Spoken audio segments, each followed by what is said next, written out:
Welcome back to the Traders Network. I'm Michael Yorba, your host. Thanks for joining us. Broadcasting to you live from the Dallas KFXR 1190 AM iHeart Media Studios and worldwide through yorbamedia.com. All right, I have Kyle Kennedy, CEO, Seafarer's Exploration, on the show with us.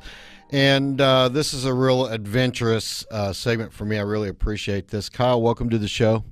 Michael, thank you. I'm very honored to be here.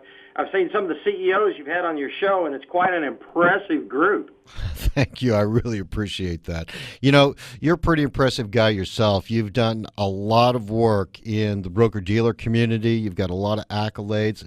I mean, 1, 2, 3, 4, 5, 6, 7 securities licenses to your credit. Tell us about yourself, and then let's get into the wide world of Seafarer's Exploration. Yeah. I'll be brief on myself, but you're right. I've had a very successful career in the brokerage business. I built 2 broker-dealers. One of them I sold to Wells Fargo. One of them I sold to internal partners. But one of the things I specialized in was taking companies public. And my firm ended up taking more than 600 companies public on the bulletin board, which is a tremendous number. But they're all very small companies, all micro-cap type companies. But in that experience, I got to see several companies that were cutting-edge technology, and a lot of those companies ended up doing phenomenally well with their stock, with their shareholders, and with the CEOs and management of those companies. And whereas I'd done extremely well in the brokerage business, I wanted the opportunity at some point in time to make a fortune, in some manner beyond what I was already doing in the brokerage business. And I got lucky, and one day something fell into my lap that I thought I could actually do, and then I began to pursue it. All right. What got you into this treasure hunting business? Right. Well, the bottom line is greed, if I put it in one word. I was making a small fortune in the brokerage business, and we had a guy come into our office, and he said he had this $1 billion plus treasure wreck. And I went, yeah, right. Okay, we don't do that. Yeah, right. And the guy came back to us, represented, and said, look, you need to look into this. It's real. And so I took the information he provided us. I took it to a group that's an expert down out of Key West. I had them analyze it because they specialized in shallow water wrecks, and this was a shallow water wreck. And they came back to me and said, Kyle, this is real, and we think the potential is actually several $1 billion. And I went, wow, okay, well, this might be a company I might want to take public myself. And we did that. We took the company public, and it became a full-time job to be able to run this company. And I got into it because it was a very simple philosophy at the time, which has grown much more complex. But at the time, my belief was, hey, I'll put this entity in a public company. I'll find the treasure. All the shareholders will make a fortune, including myself, and everybody wins. And so that was my initial thought when I got into the business. Very simple one, greed-oriented, but very, very simple. And once I got into the business, it really, really got pretty complex, Michael, and it's evolved quite a bit and been much more difficult than what I originally realized. Tell me about the complexities that you're talking about. Well, the first issue that I came across was that at that point in time, and this was 8 years ago now, we've put over $9 million into this company, and we've worked for over 8 years in this process.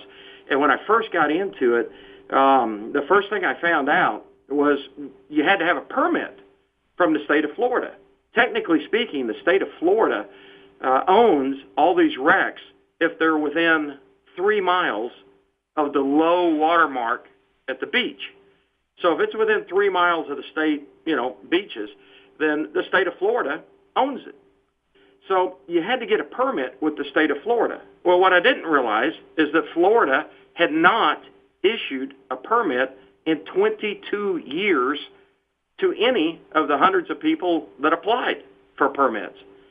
And unfortunately, at the time, I had purchased a ship that is called the Iron Maiden to go out and do this work, and then realized I didn't have a permit. And not only did I not have a permit, it was going to be exceptionally difficult to get a permit.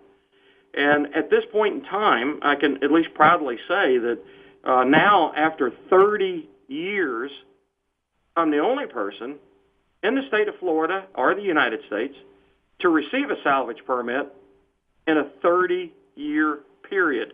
And not only do I now have one permit, I've got multiple permits. I've now got multiple sites, and I'm expanding our base.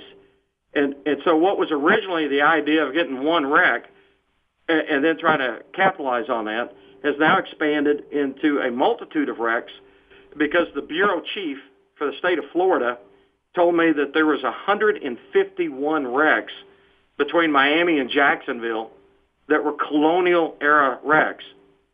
And what's so neat about this, Michael, is all those wrecks were going home. They would go down and actually dock in Havana after picking up treasure in South America, Mexico, various areas in the Gulf. And they would come to Havana. They'd load up with food, fix their ships, repair any repairs that needed to be made, and then they would sail nonstop from Havana to Seville, Spain. And as they would come up the coast of Florida, which was the direction of the Gulf Stream, and it gave them like an elevator ride home, as they would come up the coast, they didn't have a weather forecast. And major storms and hurricanes would come in and sink these fleets of ships fully loaded with gold, silver, artifacts of all kinds, emeralds, diamonds, all kinds of things, and sink these ships. They would go down. A lot of the ships they couldn't find because once they went under the water, you couldn't see them again.